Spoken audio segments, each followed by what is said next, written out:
Hello and welcome to Coull Discussions episode 2. Another episode. Another one. Yes, we made it to number 2. Week by week, guys. That's what we do here at Coull Discussions. I'm Barry. This is Chris. Welcome back again. Thanks for giving us a little bit of your time. Last week, guys, we talked a little bit about the Netflix documentary Making a Murderer. And today, we're going to talk a little bit more about it because it's that good. Last week, we watched a couple episodes because we started watching it later in the week. This week, yes, we binge watched it. Every single episode. And it's great. So we're going to talk a little bit about that. We're going to go over the rest of the series. And then we're going to get your guys' opinion too. So, Chris, what did you think of it? Yeah, I enjoyed the series, but I found that near episode 9 and 10, I was starting to drift off. Maybe binge watching it. That was 7 episodes. Maybe I shouldn't binge watch 7 episodes or so. But yeah, it was good. It was really interesting because we talked about episodes 1 through 3 last week, and then episode 4 starts with the trial. And the trial was actually really interesting to watch. My only statement here is that how do other trials go? We're old enough. I'm old enough, anyways, to remember watching tidbits. I'm only 3 years younger than you do. Tidbits of the OJ trial, right? Yeah. But those were only highlights of it. But those were two very public. Like these are like the OJ trial was very public. It was on television at all times. Where this one, I don't know if it was on television. I don't know if it was. It hit national news. It was there was a news lady, I don't know who it was, sorry.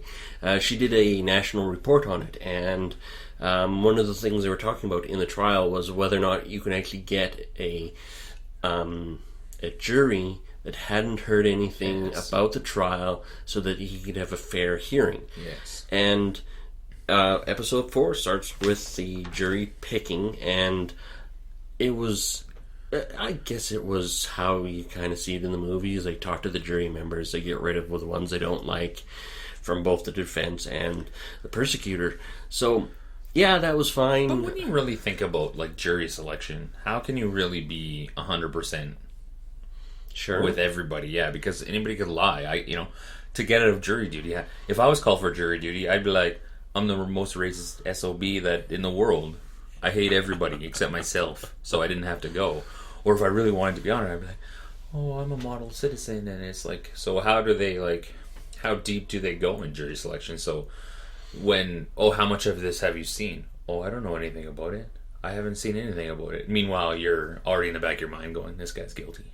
Oh, very true. You know? And actually, that is one of the things that shows up way later is one of the jury members ended up having a family emergency and had to be dismissed. Which really wasn't a family emergency, which we read later in later media. It was a family emergency, but it was like his dog. It wasn't as big as it was made out to be, I don't think. Oh, okay. So to me, that part of the, like, when they had that juror come on, like, his part of the documentary, I was like, why is he there? Yeah, when they talk about it, and they brought the new jury member in, and they had to redo a whole day's worth of testimony just for that jury to be up to date on everything. And then the rest of the trial continued, even though Avery had the chance to say mistrial. Yes. And, well, obviously he was found guilty, so maybe he should have called it mistrial. So why didn't he call mistrial? I would do it. I'd be like, oh, if I'm innocent. But I guess maybe he wanted to be proven innocent in a court, so he could be like... No, because a mistrial would only mean that everything...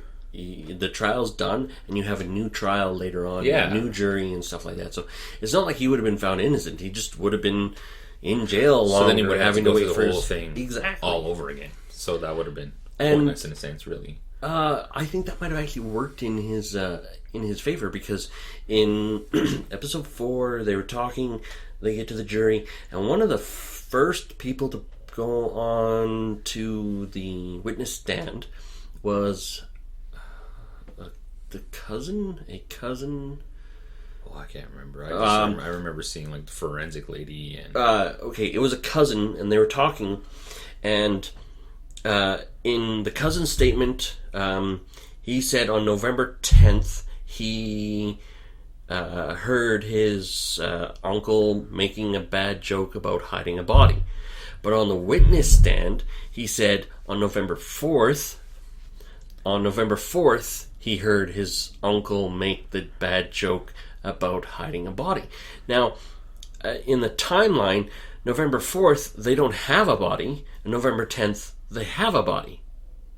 So it's a huge thing right then and there. That's the first thing a witness says on the stand was, oh yeah, I heard him making a joke about hiding a body. Now, maybe I'm just morbid, but making a joke about things doesn't make a person guilty. No, absolutely. I agree, though. I agree. If you're just like... I'm sure we've all made a joke about... Bad jokes about either race, religion, or I'm sure dead we've all people. done it. We've all thrown that joke out and went, oh, somebody heard me say that. They'd Too probably soon? be like, yeah, a little bit too soon. Whoops. So, So it's kind of, and then, right then and there, it's kind of like, wow, I think the jury's tainted.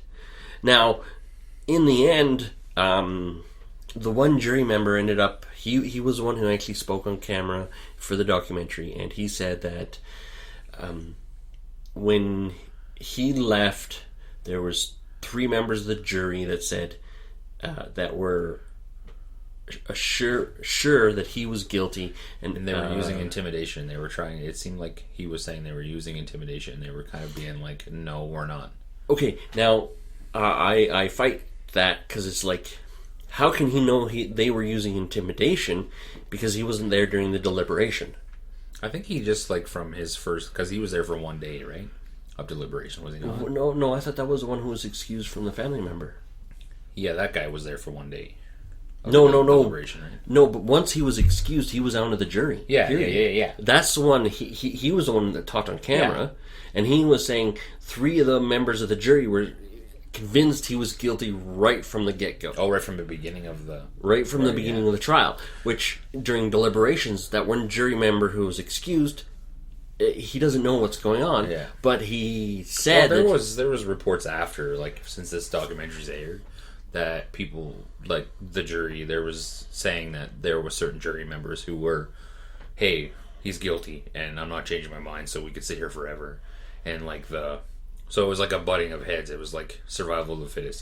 These guys, a couple people maybe said, we're guilty, we're not changing our mind, and the weaker ones went, well, I just kind of want to get out of here, type thing. And it's like, so if there, how many times does that happen when a jury is sitting? Because I know if I was locked up in a damn room for a long time, I'd be like, come on. Well, I'm pig-headed, so I'd be like, no, I think this way, so we're not going to get out of here. Oh, very true. And jury members are supposed to sit there and discuss the evidence and talk about what they think, their opinions.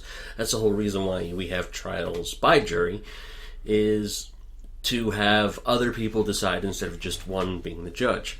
So who knows? You're right. But how many people can have? Yeah, how many people can have a good, honest debate without getting their feelings hurt or taking things personally? You know what I mean? So when you sit down, how many people have been at Christmas dinner and you start talking about in a family, and then there's a big fight because everybody thinks something differently? You know what I mean? And it's and that's why. So really, imagine 12 strangers sitting around a table, going and trying to decide on this, and one person going, he's guilty for this reason, the other guy going, no, he's guilty for this reason, and then everybody just, going in and going, well, I see the evidence differently, excuse me, you know what I mean? So it's like, how can, and especially in a case like this, it's such a, it was such in the media beforehand, before the jury was even picked, and it's not like they picked somebody from Florida to come in, they picked somebody from the next county over. Right, and the next county over is really not that far. Yeah. Local news. It's like Airdrie to Calgary. Oh, Calgary, I'm picking Airdrie jurors. Same thing, you still see it. You still see the news. That's true. You still see the news, and you're like, oh, well, this guy's guilty. So if you come in here, again, it comes back to what I said before. Because if you think this person's guilty or not guilty, or you don't have an opinion, it's like, well, you could just check a box saying, I don't have an opinion yet, because I haven't seen the whole thing. Even though in the back of your mind you're going, this guy's guilty as fuck. So like that. And myself, I've never had an experience with any kind of jury being picked for jury duty or anything like that. You got picked for jury duty? I got the little summons, and then so I was like, oh man. And then I called to try and get out of it. for like financial reasons. They said you can't do that. So I had to go down there, and then I was like, "Oh, where's this one?" And the guy went, "It was canceled." And I went, "Thanks for wasting my time. Appreciate that." So, no, I've known a couple people, like my boss through work. He got summoned for jury duty, and it was actually a murder case. But for some strange reason, he got up on the stand, and the defense said, "Nope, not him." Nice. And that was it. And he's like, "Oh, nice, done." nice. And then, for that matter, somebody else was picked for jury duty, and they were all in the room, and the prosecutor came in and says, if anybody here has been affected by rape or abuse throughout their lives, please get up and leave. And then people just got up and left. Yeah. And it's just like, oh, wow. Yeah. Well, So in that's some understandable cases, because- no. I get it, because if you have had abuse in your life and you're picked for an abuse jury, I don't know, you're you might probably be going to be a little biased. So let's look a little bit about these, what they found in his and how they searched his property and how they found the key and stuff like that. Now, Yes. so this key, right, was not found in the first initial search of his trailer and his property. From Correct. my understanding, it was like the was like first 3 searches of Never the found property. it. Yeah. And then all of a sudden, there was a key. What's the county of the Manitowoc County sheriff goes in to the trailer and, oh, look, I found this key. No, it wasn't the sheriff. It was one specific detective. Yeah. And that detective actually shows up numerous times, and he always shows up, and there's new evidence. Surprise, surprise. So isn't that enough to be like, well, this is a little fishy? If I was sitting on a jury and I'd be like, what? So you tore apart his trailer and you didn't find his key, and then all of a sudden 3 times later this one specific county of sheriffs comes in or whatever, and it's like, bam, here's a key, look, key, I found it, I didn't touch it, look, I found it. It's like, whoa, back up here, hold the phone. Okay, that's number 1. Number 2, when they found her car on his property, it was like this huge car lot with 40 acres, thousands of cars. 20 minutes into the search, they found her car. Very true. What are you, the luckiest person in the world? You know what? It does happen. People do get lucky. You're right, yeah. And that's always a godsend whenever you get lucky like that, because you don't have to spend forever searching. But what was fishy about the whole incident in that regards was that there was 3 or 4 search parties, and this one lady wanted to go, I want to go look in the yard, the junkyard, just in case. Yeah. And the leader of the search party said, oh, you're going to go there? Here, take this camera. The only camera they had for all the search parties, and he happened to give it to the one search party that found. A little bit fishy. There's so many fishy things. Oh, wow. So many fishy things. Like, the first witness that they had on the stand, they ripped him apart. Like, they found so many holes in his story. They talked about it, and during the press briefing after the courtroom, even the press went, "Hey," to the prosecutors, is it? Hey, didn't you kind of notice your guy had a lot of holes in his story? And they're like, well, sometimes it happens, but do you have any relevant questions? And then they're like, well, that is a relevant question. It's like, no, it's not. And he just dismissed it, and it's like, no. I think we're gonna get to the prosecutor a little bit later, because I got some cool notes on him. I have a couple notes on him. I want to talk a little bit about the evidence still. Number 2 or number 3, or however, it's gonna end up being 10 million things that you can find wrong with this dang case. Mm-hmm. Blood in the bedroom. They said that they had her tied up on the bed, and they slit her throat. Okay, now I've never slit anything. Well, I killed a ram once, like an animal, like that once. So like it's pretty gruesome. Like, it's gruesome. There's lots of blood. Imagine your jugular vein Yeah, if you sever any of these two main veins here, they tend to burst out because your heart's pumping. Did they find any blood? And that's the thing. In none of the searches, there's no blood anywhere. There should have been some. Let's be honest here. Something of blood, and they're like, oh well. They went to Brandon, who was the other person accused in this murder, Avery's nephew. Yeah, and they got him, another witness. They got him to change his story like half a dozen times. We'll get to that in a couple of minutes. Yeah, but yeah, they changed the story from in the bedroom to in the garage, and this part is really annoying because the first time they searched the garage, they found nothing, right? And you look in this garage, and it's a hoarder's garage. Now, so let's be honest. So, like Steve Avery, they and their family, they don't look like they keep their house the cleanest, right? So you can't tell me that if there was that much blood that they cleaned it up properly. I just want to get that in there, because if there'd be blood somewhere, there'd be something somewhere. And this is where I'm actually going in the garage. So they didn't find anything the first time, and the second time they went back actually in March, just before the trial. And the March one was done by the Manitowoc County Sheriffs, which are the people who aren't supposed to be involved in this investigation because they have a hand in it. Because they have stakes in it, because they're about to be sued. They go into the garage. Not only do they find evidence, they find a bullet. And then they tore apart the concrete because there was cracks in the concrete. And if you're dismembering a body, it's going to leak. And if any, you could clean up a garage really well, but if it's going to leak, it's going to leak There's going to be residue of blood. There's going to be something into the crack. They jackhammered it out, pulled it out, and they looked, and they found nothing. Absolutely nothing. And if you look in this, they show you pictures of the garage, and it's a hoarder's garage.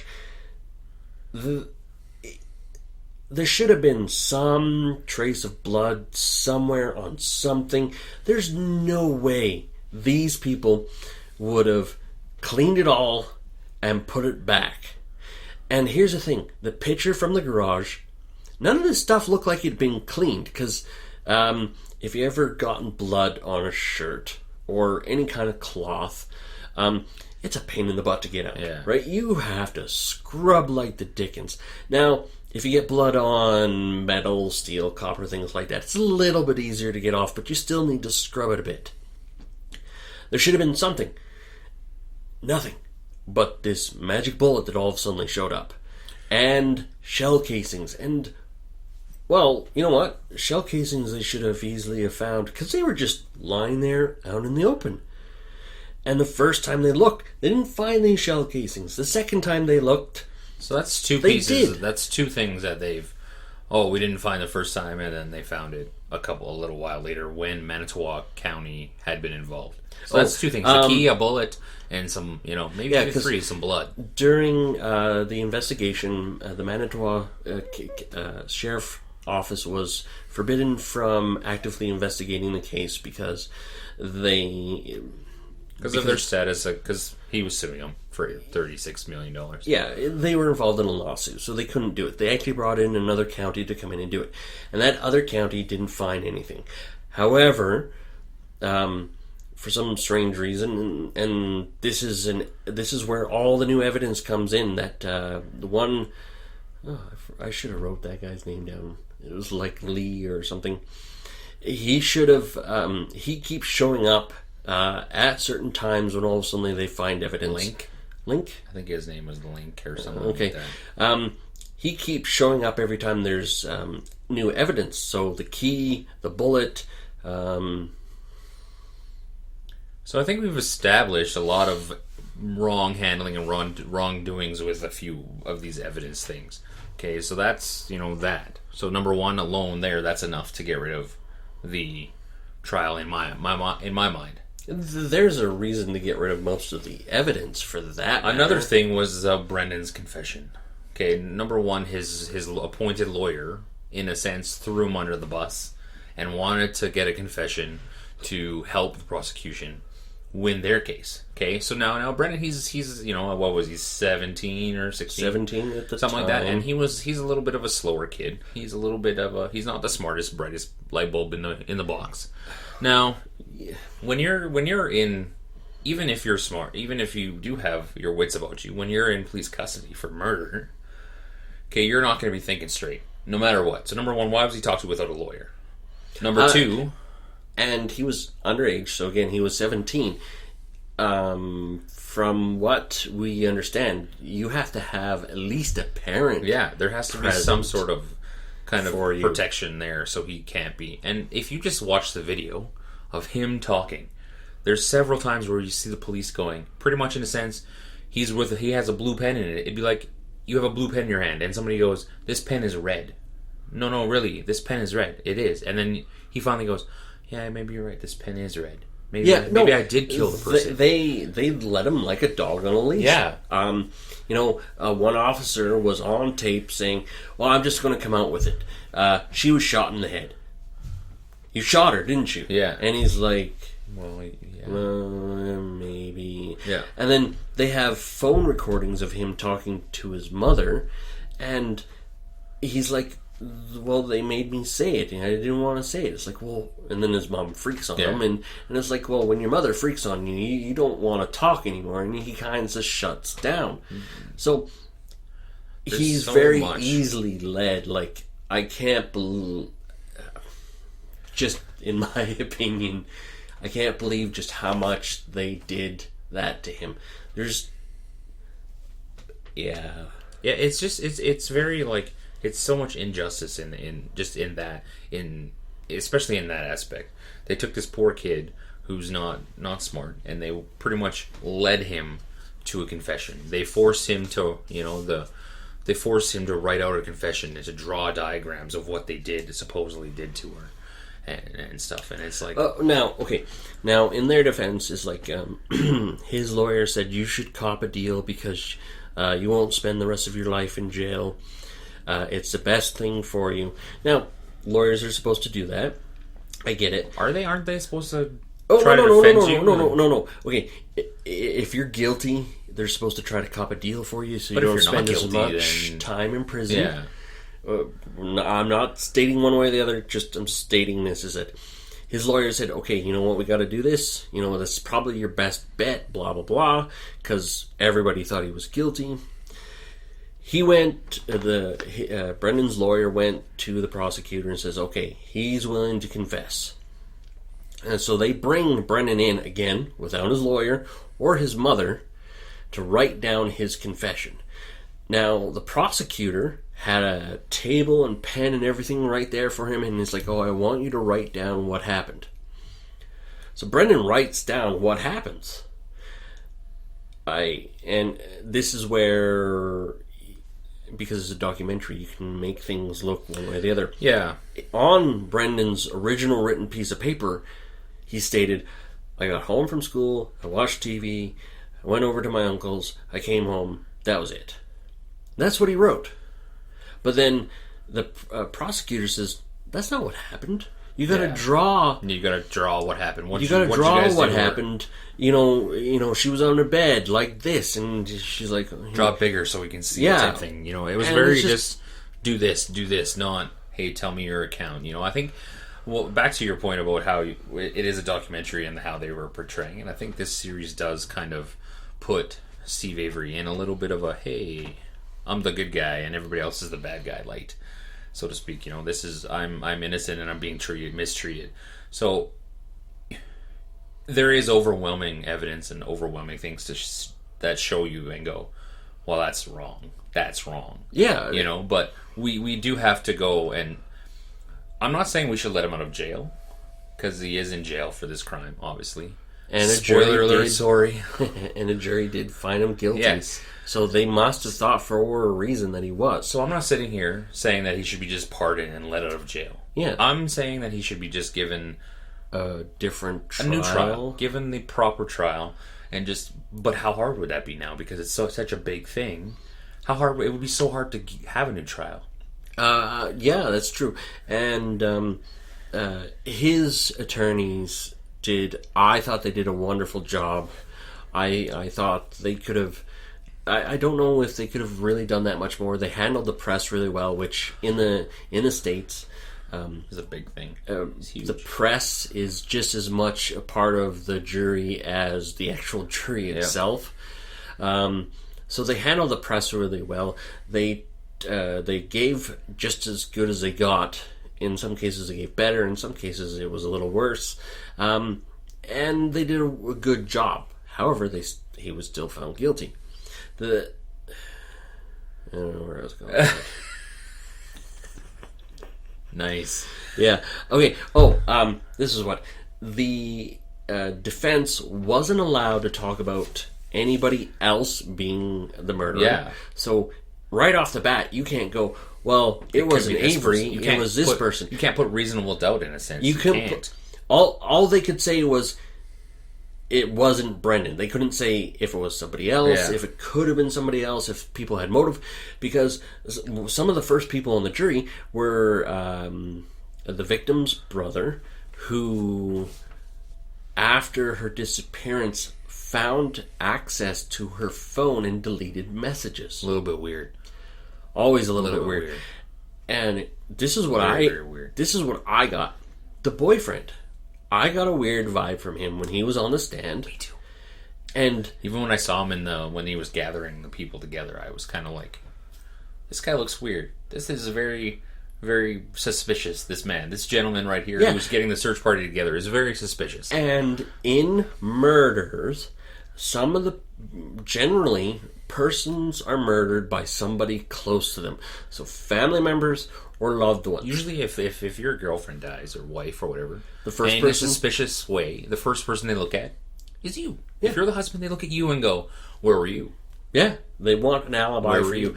And it's not like because Avery knew the lady because she had come down for business purposes on more than one occasion. And there's a possibility, one day he just snapped. But there is, absolutely. I honestly think he's a little too dumb to have done something like that. I agree. He doesn't seem like the type of person who could pull off this type of crime. To the way they're describing it, it would be very sloppy. If it was done the way that it was described by the prosecution, it would be very sloppy. There would be tons of evidence. It would be to me, it would be a locked case. It would be, you're guilty because we found blood, we found this, we pretty much found you at the murder scene.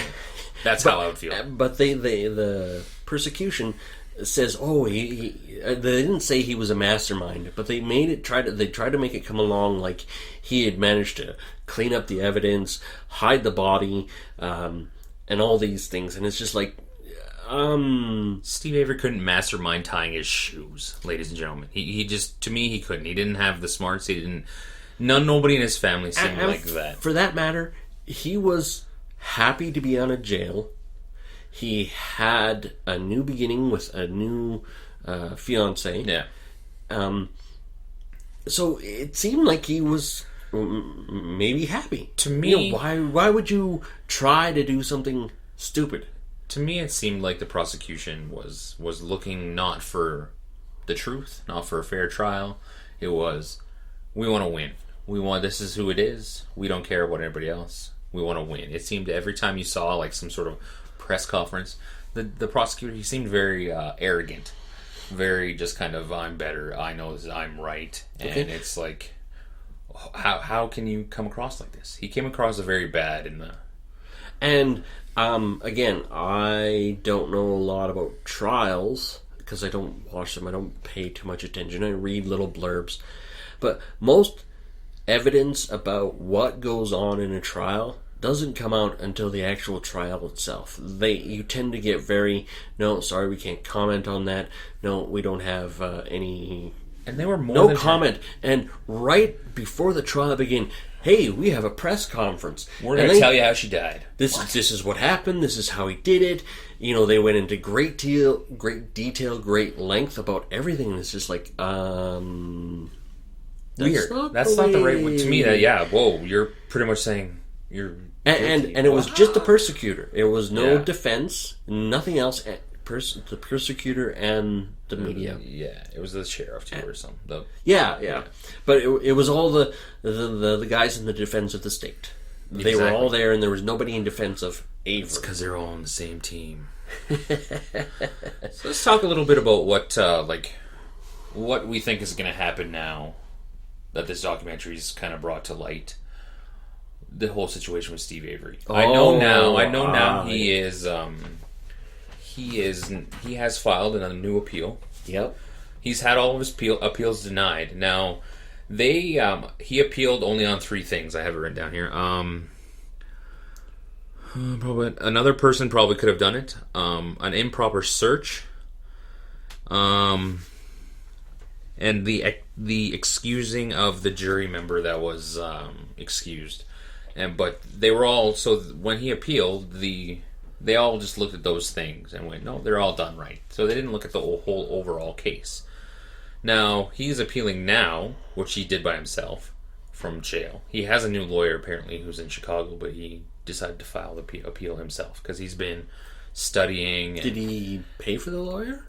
I think he's paying for the lawyer, but they were saying that he has a new lawyer now. I was watching this the other day on TMZ, and they were saying he has a new lawyer, but he filed the appeal himself, claiming fruit from the poison tree, meaning that anything that was collected in a bad manner. So like anything that comes from this thing is no longer admissible.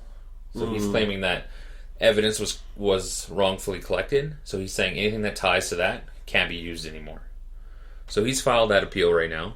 There was also another little news clip that I heard that his mom was saying that Teresa Hallback's alive. Yeah, I heard that's that a little too. crazy. That was like, whoa. I'm pretty sure that's like crazy out there. But so he's doing that right now. But what happens? Would there be any repercussions to the justice system, to the people who put him behind bars wrongfully? Well, and that was one of the things in the second episode, maybe the third episode. They were talking about whether or not the sheriffs had mishandled the rape case, and the county said no, there was nothing wrong, even though he was found innocent through DNA evidence. They said, oh yeah, they did nothing wrong. It's like, well, according to the DNA, they got the wrong guy right off the bat. It was proven that they mishandled that, and still there was no repercussions. Yeah, there no was nothing. repercussions. Nobody lost for their anybody. jobs. Nobody got any type of anything. It was just, okay, well, we it's like, in a sense, we made a mistake, okay. But whatever. We put somebody in jail for 18 years. Yeah. Meh. Yeah, whatever. That is exactly what it is. You know, so, and they're saying, the prosecution is saying, well, we have definitive evidence that wasn't on the documentary. So in my eyes, if you have enough evidence to convict him again, why don't you give him another trial and just get him convicted properly this time? Yeah. If you're so confident you're going to win, then just let's do it again, because there's enough people who want it. There's enough outcry for a retrial. And then at that point in time, you open up a Pandora's box about, well, if we give this guy a retrial, we have to give everybody and their neighbor a retrial, etc. I can kind of see why the state doesn't want to do that, but it is something that needs to be. I think the whole thing was mishandled very, very bad. And here's some examples of an imbalance of power between the state and the individual. Avery had to settle out of court his lawsuit against the state for like $450,000, even though he sued him for $36 million, because he didn't have a choice. He had to settle because he needed money for lawyers. Yeah. Okay. Each of his lawyers cost $100,000. I thought he got pretty good money for it. They came across it. They were really very well. His defense was really well. Now, in the Avery case, they were talking. They found a bullet and there was blood on it. Yeah, there was some blood on it, and I think the defense tried to claim that it was. They tried to do a test for ED7. Yes. Yeah. Now this test hadn't existed for years. For 10, decades. 15 years. Yeah. And then all of a sudden, oh, we 2 needed days. a test 2 days before the trial. No, it was actually in the middle of the trial. 2 days later, the FBI did a test for the They prosecution. found a way to do a test for the prosecution, because what they were testing for was in the vial of blood that they'd taken from Avery from the rape case. They take the blood and they mix the chemical ED7 in it so it doesn't expire. Now, they were saying that somehow the blood from the vial was put into the victim's car. There was a pinhole in the top of the vial. The evidence box was cut open and retaped. Oh, yeah. You can tell it was tampered with. Yeah, but the defense was arguing that somebody took a syringe, popped it in that vial, took his blood from the original rape case, took it to the vehicle, the victim's vehicle, put the blood into the vehicle, and made it look like Avery had cut himself, and there his blood was. So, voila, we put him at the scene of the crime.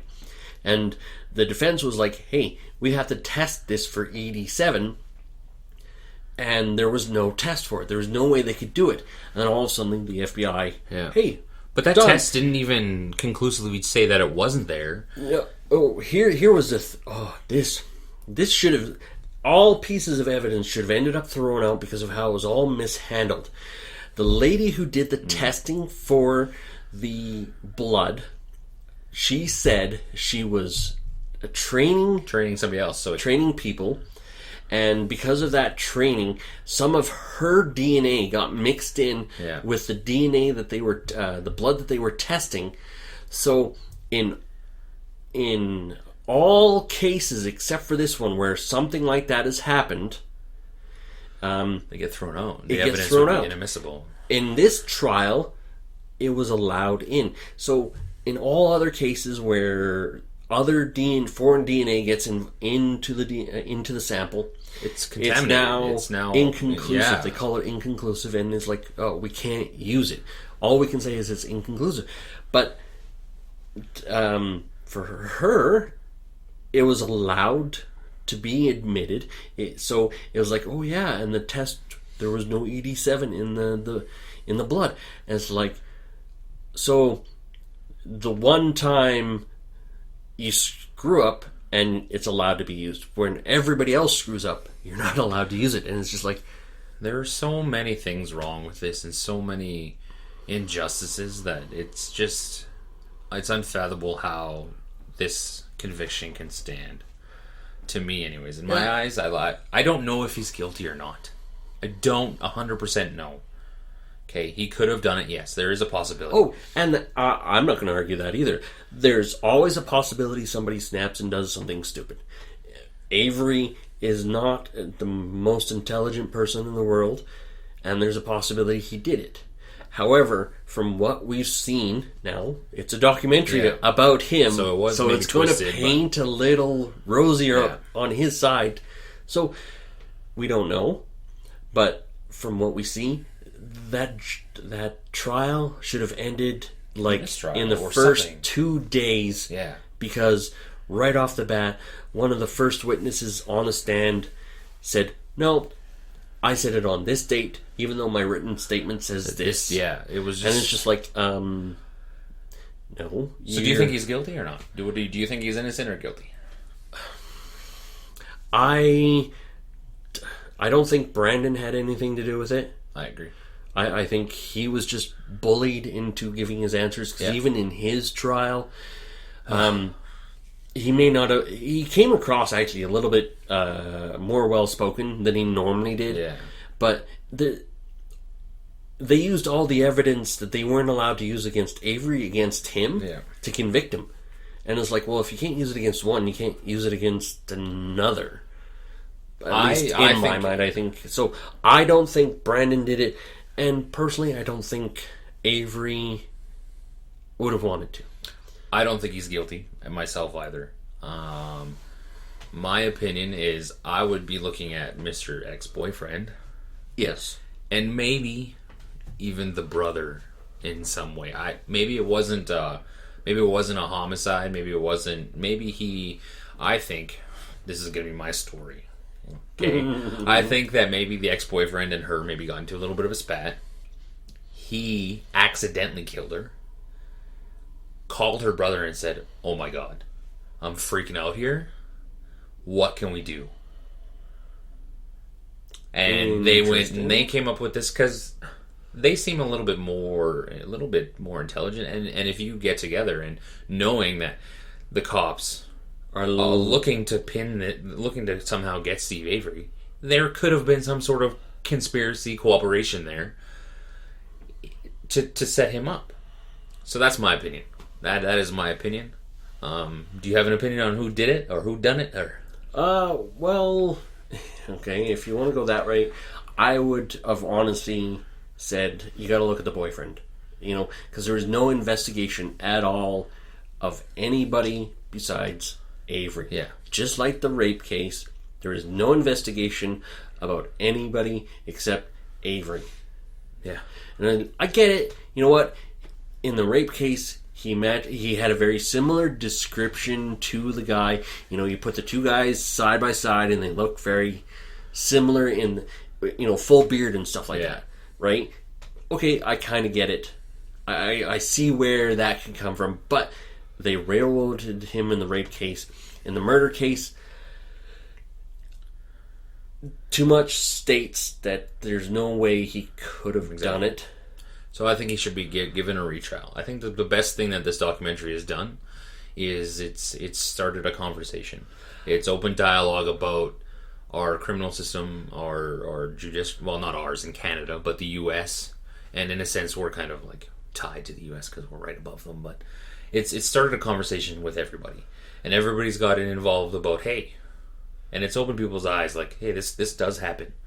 This kind of thing does happen to just everyday people. So if it's happened to him, how do we know it hasn't happened to somebody else? Yes, and that's exactly what the directors of the series wanted. Yeah. They wanted, they didn't want people so much to focus on Avery. They wanted to show you, hey, this is the way the justice system is being handled right now. Not everywhere. This is not the normal, but this is it is probably happening. More common than it should be. Yeah, it is happening, and that's exactly. It is happening, and we should be aware of it.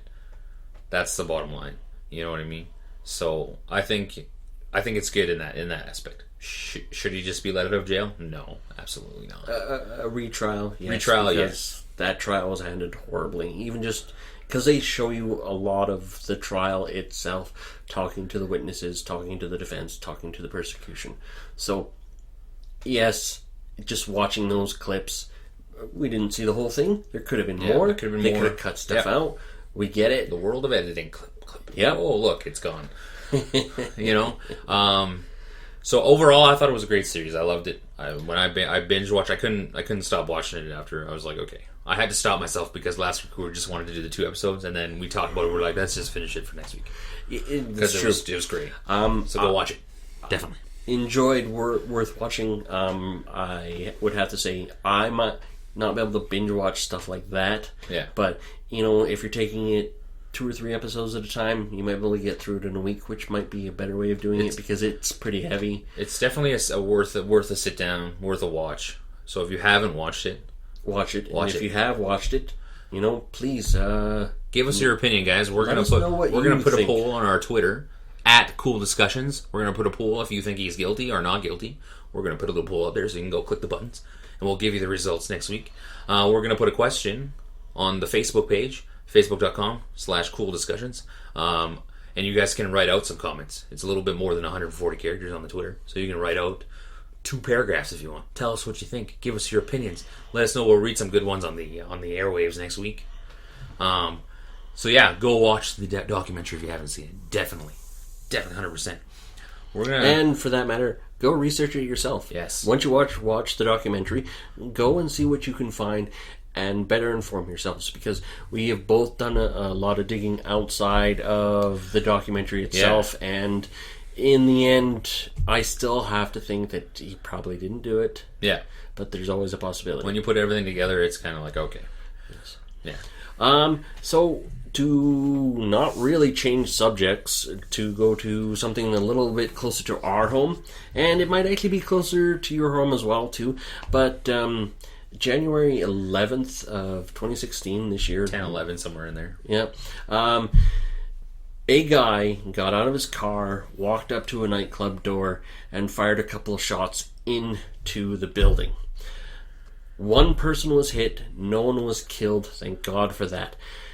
Also, thank God for the bouncers. They reacted very, very quickly. They got to the guy within seconds. Quick. And what was even better was the fact that the cop gangland unit in Calgary was just across the street. Yeah. They heard the shots and they came running. You can look up the video on YouTube. You can find it on like Global or CBC. Yeah. They have the security camera footage of the. I just saw it this morning, honestly. Yeah, and it's quite scary. There's two people standing by the door where one of the first shots was fired, and it looked like it just missed the one person. yeah. So it's very scary. You can see the spray of the glass go through, and probably if it was 3 inches to the right, side, yeah, it would have been one girl. If it was 2 inches to the left, it would have been a guy. Yeah. A completely different story. A couple inches is the difference between a not so big news story and a really big news story. Yes. This is a news story here in Calgary for this reason. The past year in Calgary, we have seen almost a doubling in gun crimes incidents throughout Calgary history. In Calgary, gun crimes are pretty low. Same within Canada. In the States, I know gun crimes are That's because we have a great system of how to get a gun in Canada. That you can't just walk into somebody's house and buy a gun. You have to. It takes 60 days for us to get a gun. You also need to three character references. You have to go through safety courses to get a gun. You have to register. You have to have a license. All that good stuff. And there are degrees of licenses too, because you need a different license for handguns, shotguns, and long rifles. And you can't own automatic weapons. You're not allowed to own automatic weapons in Canada. Correct. They are, but and for that matter, some semi-automatic rifles are actually banned in Canada for the reason of they can be turned into automatic weapons easily. That's why you see people walking into buildings here shooting 500 people. Is because we have stricter laws to get guns. Now, having said that, anybody can get a gun. Obviously, I could go get it off the black market. I could. It's easy for criminals and people who are psychos to get guns. This is exactly where it is. It's like this past year there has been in 2002, between 2002 2009, there was actually gang war here in Calgary. Now, some of the people in the States might laugh at us about what our gang war involves. No, they didn't involve pitchforks. Okay, they actually had guns. Okay. Yes, it was actually a big deal because it did involve guns. There was some innocent people died. A few innocent people died. A lot of the gang members died, but they were very open about this fight. They didn't care that they pissed police off or anything like that. And it seems to be happening again this past year. This past year, there have been 71 shooting incidents in 2015. In 2015, as of August. So we don't even have the full statistics for the rest of the year. And there's been a few more, so it's probably going to be a lot higher. In 2014, there was only 35? 20. I have 2014 off of the Calgary Police Services website. I got, in the first quarter, I just looked at a small sample size. There was 37 in 2014, and I got 67 in the first quarter of 2015. So double, huge almost, difference in firearm related crimes. Now, so that's firearm related crimes are holdups with a pistol, drive-bys, things like that. Now, in Canada, most of our holdups are actually done at knife point. Handguns are actually very low, not very common in Canada for that matter. Just from looking at statistics that we've been able to find online, 15.5% of Canadians own firearms compared to the US at 42.8%. The biggest difference here is this: 2.9% of Canadians own a handgun, 17.6% of Americans own a handgun. Now, you might go to a different website and find different things, but I got some different numbers too. So the numbers will basically state that Americans own a lot more handguns than that's pretty much the difference, and like I guess my question is, do you like? Because in America, they think owning a gun is a right. Actually, it's not think. It is. Well, it is a It's right. a So, okay, constitutional do you think it should right. be a right? Do you think it should be a right to own a gun? No, I think you should be trained to own a gun. You should have to have training, have papers stating that you can own a gun, you know how to use a gun, you know how to be responsible with a gun. I think that you should be able to own a gun. It's not a right; it's a privilege. So if you're Yes, it's a privilege. if you're a criminal, you shouldn't have like it. If you're a violent criminal, for sure, you shouldn't be able to have a gun. If you have any history of addiction, abuse, no, I don't think you should be allowed to have guns. Having said that, I don't think you should be able to carry a gun in your car, on your person. I think it should be. Excuse me again. It should be allowed in your house for defense. Because I know if I had a gun and somebody broke into my house, I'm going to shoot you dead.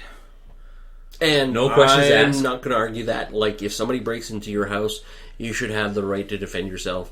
You hear all kinds of scary stories about people breaking in and taking hostages and things like that. You don't want that to happen to your family. And No.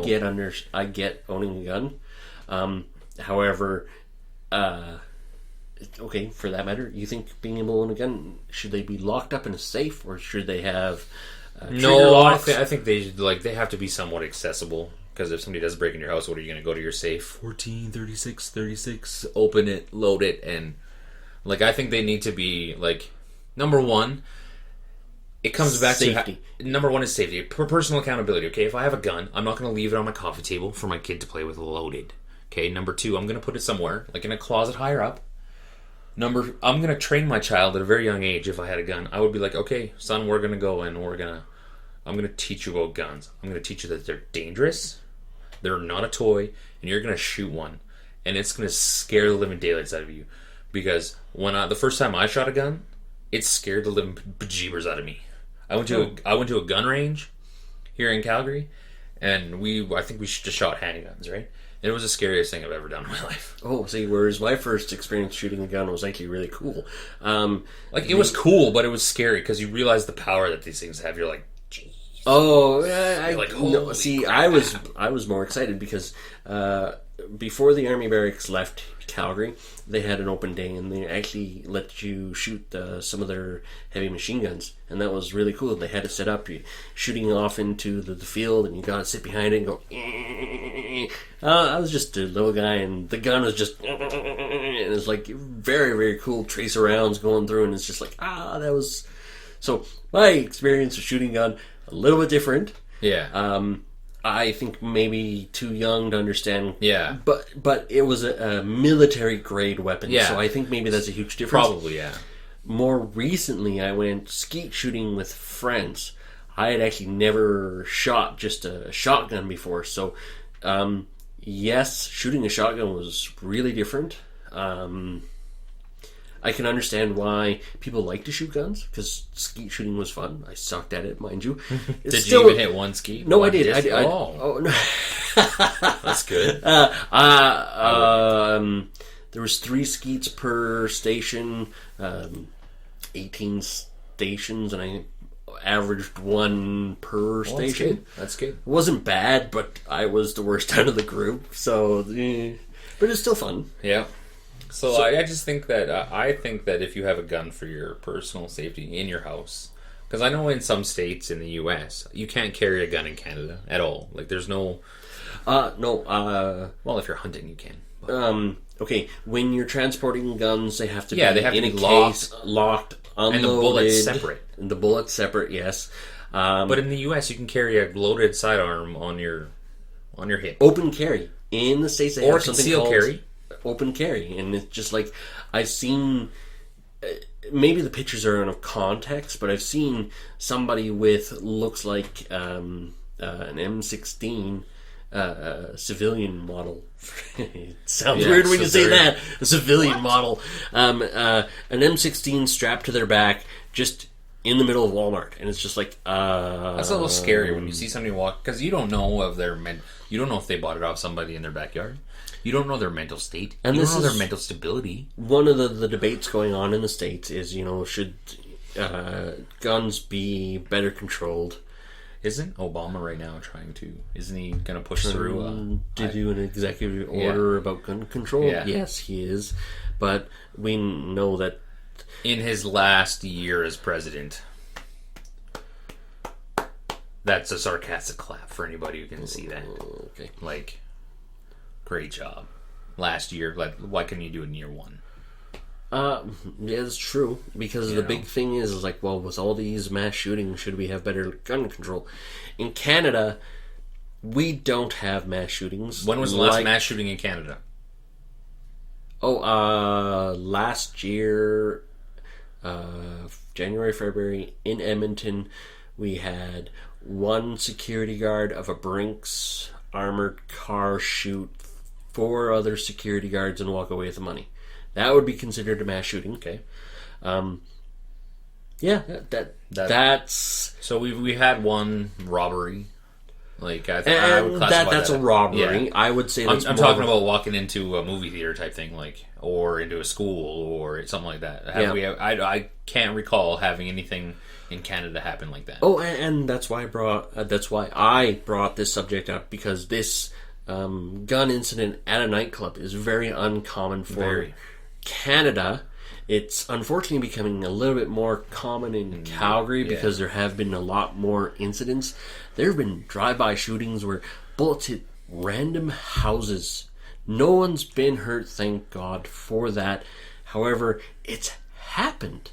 And unfortunately, the cops are saying there's another gang war going on.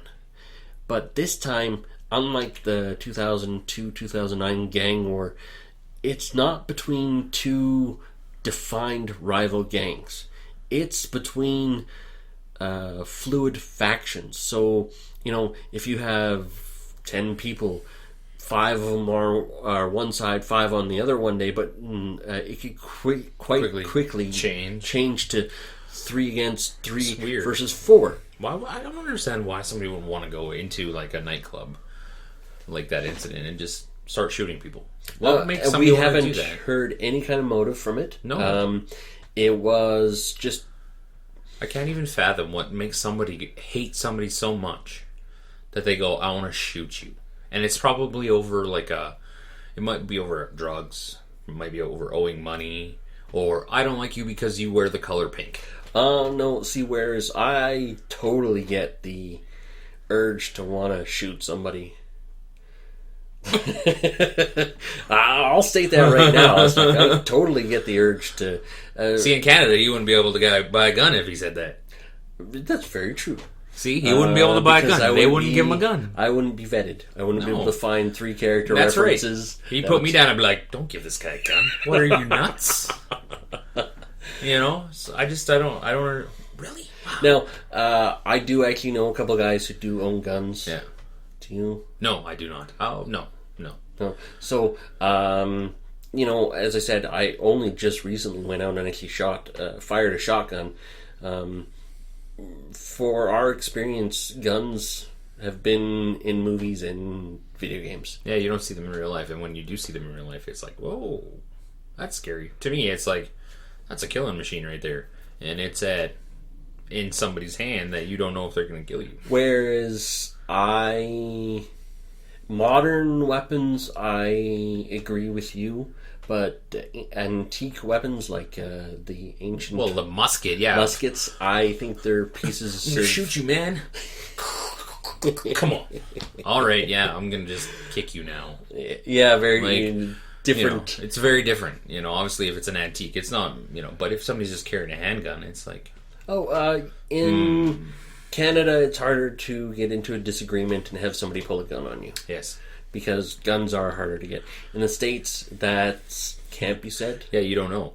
Somebody could just be walking with a gun, and it's like, whoa, that's a little worrisome. Or even in Mexico, when I was in Mexico, you see the people, the police just with their big military weapons. You're like, whoa.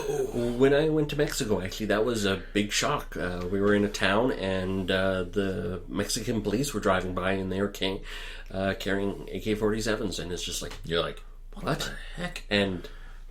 You don't see that in Canada. So that's SWAT team stuff in Canada. And even then, with SWAT teams in Canada, they tend to be very low-key, and not draw attention to themselves. Yeah. They're there to do a job. They will actually say, you know what, go home, leave the area. Yeah. When we were young, there was actually an incident across the street. Yeah, I remember that. Where we lived. We actually had a sniper team set up on the left side of our house. Yeah, and we had the SWAT command on the right side of our house. And they, we were like, what's going on? Yeah. It's like, just stay in your house. Yeah. Everything's all right. Everything's fine. Don't worry about it. Yeah. But it was very weird seeing a guy prone, the sniper rifle out. It was surreal. Very surreal. And in Canada, that's a really nice thing to have that sense of feeling. Mm-hmm. Whereas I imagine people in the States, that's more commonplace. And I feel for you, because it's like, when you walk out in the street, you don't want to think that there are armed people. Yeah. You don't want guns to be commonplace, because you have a different sense of... Well, I'll put it this way. We feel Canadian because we don't have the need to be hateful. We can wander the streets and be happy. Well, there are we don't have to... people, but overall, Canadians are viewed as the nice people, the nice country, the nice nation, and around the world we have a very good reputation. And we like to think we do. We think we do. Yeah, maybe we're just crazy and we're in our own little igloo or something. Who knows? Who knows? And it's like so. But I think that owning a gun and having guns is a privilege. I think that it's good to talk about it, and it's good to know just where people stand on it. And I think our laws in Canada are great to get a gun. You shouldn't be giving guns to crazy people. A person shouldn't be able to buy a gun at a private show or anything like that. From what I read on the internet, is that's what people are saying. It's like, oh, Obama's out to get our guns, and the NRA, National Rifle Association, is stating, oh, we don't want to do this. It's like, well, no. I think the general consensus is they don't want to take away your guns. They just want to make it so crazy people, I know that's a horrible thing to say, but crazy people don't get easy access to guns, and they want to try to just avoid these mass shootings, because when a mass shooting happens, one of two things pops into people's head: terrorism or crazy people. Yeah. Why don't we try to take away the crazy person aspect of it, so that way we can eliminate and kind of go, maybe it's just terrorism. Yeah, because you don't want to think about read a statistic, and statistics are very hard to base judgment on, because unless you actually have the numbers and can figure things out yourself, what you read online may not be the truth. So you're always supposed to look at multiple sites to try to get an average. Yeah. But out of all the gun deaths in the States, 60% of them are suicides. Are they? Yeah. Oh, wow. From weapons, from guns. We're not talking about people that slash the wrists. We're talking about people that shoot themselves. So you want to get the guns out of people that are going to do that to themselves, and you want to get the guns out of people that are going to shoot other people. Yeah. Because it's just a little bit of due diligence. Mm-hmm. That's all it is. It's just people doing their due diligence to make sure that obviously some things are going to slip through the cracks. It's not a perfect system. It's not flawless. Nothing ever is. Yep. Ever. And just that's kind of why we want to talk a little bit about it, because somebody drove up to a club and started shooting, and it could have been a lot worse. He could have got inside, and he could have, it could have turned into that big mass shooting. Exactly. That you see. And for that matter, in last year there have been daylight drive-by shootings. There's even been a couple of deaths. These are these gang members, or gang members. They're just walking up to people, shooting them, walking away. Yeah. And this is very abnormal for Calgary. It's very abnormal for Canada. Period, yeah. We can talk about numbers. We've had 504 deaths in Canada last year due to criminals. 504 in someplace like New York, which has a 3.9 homicide rate per 100,000. It's what, population of 12 million or something? So you times that by 12, you have almost as many people dead in that state. Not even, you times that by 120. Because if it's per 100,000 and they have 12 million, that's like way more than that. Yeah, okay. But it's a gigantor number in just one little city in the US compared to Canada. Yeah, so it's something that's very odd. It was something that and it was caught on camera too, for that matter. The whole incident. Yeah. I think they have 2 of the 3 guys in custody, maybe even 3 of them now. I don't even know, but I know they have 2 of them for sure. They have 2 for sure. We haven't looked up to see if they actually caught the 3rd, but I heard something that they might have caught the 3rd. And it was due to people, the bouncers. If they hadn't reacted as quickly and the way that they did, things would have gotten a lot worse, or the 3 would have gotten away with it. Yeah. So, good job for them. Good job for the Calgary Police, because they were there very quickly, and they just happened to be in the right place at the right time. See, that's what I think cops should be doing. Protecting people like that. Being in the right place at the right time is good. It is. Not going after people for stupid things. But we'll get into that some more later. That'll be another discussion down the road. Yeah, okay. Now, a parting end bit. This year has been started off as a bad year for celebrity deaths. When people die, it's never a good thing to begin with. I don't want to belittle people that actually lose loved ones over the holidays or anything like that. But this year, within a space of a week, we have had 2 big deaths. David Bowie, a musician, fashion savant, I guess, for lack of a better term, and generally a genius when it came to managing a music career in the 80s and 90s. I don't know too much about David Bowie. I read a lot. There's a lot in the paper about it, and that's the general consensus. He was really good at what he did. He managed to figure out a way to game the system as an artist, because back then artists were puppets of their labels. Nowadays, I guess they can still kind of be, but they can be more vocal. So in a time before social media, he was talked about around the world about the songs he sung and about the things he did getting there. You know, it's always a sad event when people die, and again, I'm not belittling other people that die. And also, Alan Rickman, an actor. Some people will know him, some people won't know him. Harry Potter's Professor Snape. Most people, this generation will know him as... I've never seen a Harry Potter movie in my life. Yeah, see, whereas I've seen the movies and read the books. I think I might have saw one, but I was drunk out of my mind in movie theater, and I don't remember it. So. Okay. The newer younger generation will know him as Professor Snape, and the older generation will know him he was in Die Hard. He was he was a villain in Die Hard. Yes, great movies. He was also the sheriff in Robin Hood. Oh, was he? Yeah. Oh. And he's done lots of movies. He's been both good and bad. He plays interesting parts, and he's an interesting person. He was also involved in the Shakespearean theater in England, which is a big deal. Isn't he like a classically trained? Yeah, classically trained actor. So it's always sad when you lose somebody. Again, it's very sad that they died. You know, they left their mark definitely in their respective fields. Yep, they did. So very sad. Well, guys, I think that's about it for the show today. Thanks for giving us about an hour of your time today. Appreciate that. As you know, we're going to be here every week, so you can check us out on YouTube. Coull Discussion. Watch us on YouTube. You can listen to us. We're on iTunes. You can download and subscribe on iTunes.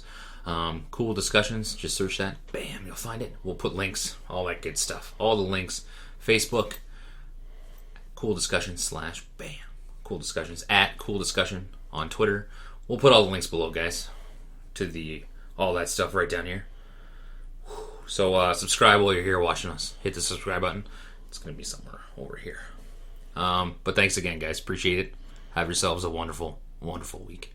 Thank you, and goodbye.